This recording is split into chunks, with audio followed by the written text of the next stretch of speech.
প্রথমে আপনারা দেখতে পাচ্ছেন করমণ্ডল এক্সপ্রেস।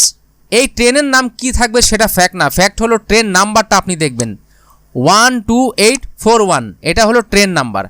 এই ট্রেনটা সপ্তাহে প্রতিদিন ছাড়ে, যে এখানে দেখেন রানের এই যে কথাটা বলা আছে, দেখেন সোমবার মঙ্গলবার বুধ প্রত্যেকটা দিন এই ট্রেনটা ছাড়ে। কোথা থেকে ছাড়ে? শালিমার স্টেশন থেকে ছাড়ে। কলকাতায় কিন্তু অনেকগুলো স্টেশন আছে, যেমন শিয়ালদা আছে, তারপরে কলকাতার চিতপুর স্টেশন আছে, তারপরে হাওড়া স্টেশন আছে, তারপর শালিমার আছে। তো এই শালিমার স্টেশন থেকে এই ট্রেনটা সপ্তাহে প্রতিদিন কোথায় যায়? চেন্নাই সেন্ট্রাল যায়। তো এই ট্রেনটা হলো ছাড়ে হলো মানে শালিমার স্টেশন, কলকাতা শালিমার স্টেশন থেকে প্রতিদিন 3:20 এই ট্রেনটি শালিমার স্টেশন থেকে ছাড়ে এবং ট্রেনটি চেন্নাই পৌঁছাতে তার সময় লাগে হলো 25.5 ঘন্টা। এখানে দেখেন 25 ঘন্টা 30 মিনিট। তারপরে এই ট্রেনটি আপনার কখন পৌঁছায় এটা একটু আমি আপনাদের দেখাই, একটু ভিতরে যাই দেখাই। ট্রেন শিডিউলে না গেলে এটা বোঝা যাবে না। তো ট্রেন শিডিউলে আপনারা দেখতে পাচ্ছেন ট্রেন নাম্বার, ঠিক আছে, তারপরে ট্রেনের নাম, তারপরে ফ্রম স্টেশন, তারপরে যে ডেস্টিনেশনে যে চেন্নাই সেন্ট্রাল, এটা সপ্তাহে কিন্তু প্রতিদিন চলে। তো ট্রেনটা আসলে কয় জায়গায় বিরতি দেয় দেখেন, টোটাল কিন্তু এখান থেকে 1 নাম্বারটা বাদ দিয়ে দিলাম, 2 থেকে শুরু হবে। তো টোটাল আপনার 14টা জায়গায় মানে 15টা জায়গায় ব্রেক দিয়ে 16 নম্বরে যেয়ে চেন্নাইতে আপনার পৌঁছাবে। তো মোট কথা ট্রেনটার পৌঁছাতে সময় লাগতেছে কতক্ষণ? 25.5 ঘন্টা, যে এখানে কিন্তু দিয়ে দেওয়া আছে 25.5 ঘন্টা এই ট্রেনটি আপনি চলে যেতে পারবেন। এবার চলে ট্রেনের ভাড়াটা দেখি।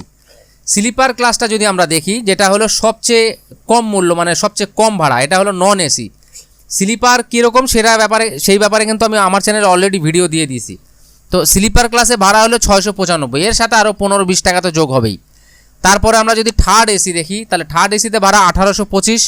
তারপর যদি আমরা সেকেন্ড এসি দেখি, সেকেন্ড এসিতে 2625 টাকা ভাড়া। তারপরে হলো এসিতে ভাড়া ফার্স্ট এসিতে ভাড়া হলো 4460। তা আমরা বাংলাদেশিরা কম টাকার মধ্যে অবশ্যই স্লিপার ক্লাসেই যাব। আর যারা আরেকটু বেশি বাজেট তারা এই থার্ড এসিতে যাইতে পারেন। থার্ড এসিতে কিন্তু অনেক আরামে যাইতে পারবেন, তবে থার্ড এসির ভাড়া একটু বেশি, মানে আপনারা এটা বুঝতেই পারছেন। তো যারা একটু মানে ফ্লাইটে তো অনেক ভাড়া, তার থেকে এই থার্ড এসিতে যাওয়া কিন্তু অনেক ভালো। তো যাই হোক, এটা একটা ট্রেন নাম্বারটা দেখে নেন। এটা হলো সপ্তাহে প্রতিদিন কলকাতার শালিমার স্টেশন থেকে কিন্তু ছাড়ে, এটা কিন্তু হাওড়া থেকে ছাড়ে না। তো এবার আমরা দেখাবো পরবর্তী কোন ট্রেনটা চেন্নাই যায়। চলেন এখানে আমরা স্ক্রল করি, এখানে দেখেন চেন্নাই মেল একটা দেখতেছি। হ্যাঁ, এই ট্রেনটাও যায়। এই ট্রেনটার নাম্বার হচ্ছে 12839, নাম্বারটা আপনারা মনে রাখবেন, ঠিক আছে। ট্রেনটা ছাড়ে হলো এটা রাতে ছাড়ে, ট্রেনটা ছাড়ে হাওড়া জংশন থেকে, ঠিক আছে, কলকাতার হাওড়া জংশন থেকে এই ট্রেনটা ছাড়বে রাত 11:55। রাত 11:55 ট্রেনটা ছাড়বে এবং এই ট্রেনটা চেন্নাই পৌঁছাতে সময় লাগবে 27 ঘন্টা 20 মিনিট। এবং ট্রেনটা পৌঁছাবে হলো, এটাও দেখা যাচ্ছে যখন পৌঁছাবে সেটা রাত 3:15 পৌঁছাবে। তো যাই হোক, ট্রেনটা এখানে রাতে ছেড়ে মনে হয় এটা 10 তারিখে ছাড়ার পর, মানে 10 অক্টোবর, আচ্ছা এটা আমরা তারিখ দিয়েছি। তো 10 অক্টোবরে যদি ছাড়ে তাহলে এটা 12 অক্টোবর মাঝরাতে মানে AM সময় পৌঁছাবে ট্রেন। মোট কথা আপনারা এই জিনিসটা দেখেন, 27 ঘন্টা 20 মিনিট লাগবে। তো এই ট্রেনের শিডিউলটা যদি আমরা দেখাই, ট্রেনের শিডিউল, এই ট্রেনটা কিন্তু অনেক, মানে এটা কিন্তু অনেক যাত্রা বিরতি আছে ভাই, এটা কিন্তু আপনারা বুঝে নেবেন। প্রায় 34টা যাত্রা বিরতি আছে। 34টা যাত্রা বিরতির পরে এই ট্রেনটা, মানে এই ট্রেনটার অনেক স্টপেজ বেশি। এই ট্রেনটার যদি ভাড়া দেখি, ট্রেনটার নাম হলো চেন্নাই মেল। ট্রেনটার ভাড়া ওই একই, ওই আগের মতোই 695 হলো স্লিপার। থার্ড এসির ভাড়া হলো 1825 রুপি, সেকেন্ড এসির ভাড়া হলো 2625 রুপি, ফার্স্ট এসির ভাড়া হলো 4460। তাতে এটা আসলে স্টপেজ বেশি, কিন্তু ভাড়া ওই ট্রেনের মতোই, তাই কোনো তফাৎ নাই। তারপরে যদি আমরা দেখি এখান থেকে এই তারিখে আর কোনো ট্রেন নাই, মানে আচ্ছা আরেকটা জিনিস, চেন্নাই মেলটা সপ্তাহে কয়দিন ছাড়ে? এটাও সপ্তাহে প্রতিদিনই ছাড়ে ট্রেনের শিডিউল। হ্যাঁ, এটাও সপ্তাহে প্রতিদিন ছাড়ে। প্রতিদিন হাওড়া থেকে একটা ছাড়ে আর প্রতিদিন শালিমার থেকে একটা ছাড়ে।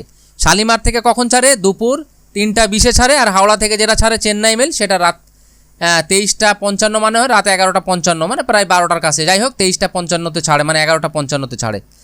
এবার আমরা অন্য ডেট দিয়ে দেখি, মানে এই তারিখে যদি তাহলে আমরা, এটা হলো প্রতিদিন ছাড়ে, 2টা ট্রেন মাস্ট আছে প্রতিদিন, কিন্তু এর পাশাপাশি আরও কি ট্রেন আছে সেটা দেখব। সেটা যদি দেখি তাহলে আমি যদি 11 তারিখটা সিলেক্ট করে যদি আমি মডিফাই করি, তাহলে আমি জানতে পারবো এর পাশাপাশি আর কি ট্রেন আছে।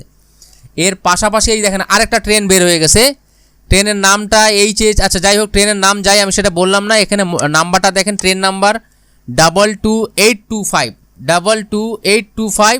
এই ট্রেনটা সপ্তাহে একদিন চলে, সেটা হলো শুধুমাত্র মঙ্গলবার। এই ট্রেনটাও শালিমার থেকে ছাড়ে, এই ট্রেনটা শালিমার থেকে ছাড়ে দুপুর 12:20। এই ট্রেনটা ছাড়ে হলো শালিমার স্টেশন থেকে দুপুর 12:20। এটা শুধু মঙ্গলবারে কিন্তু ছাড়ে, অন্য কোনো দিন না, সপ্তাহে একদিন। ট্রেনটি চেন্নাই পৌঁছাতে সময় লাগে 25 ঘন্টা 50 মিনিট।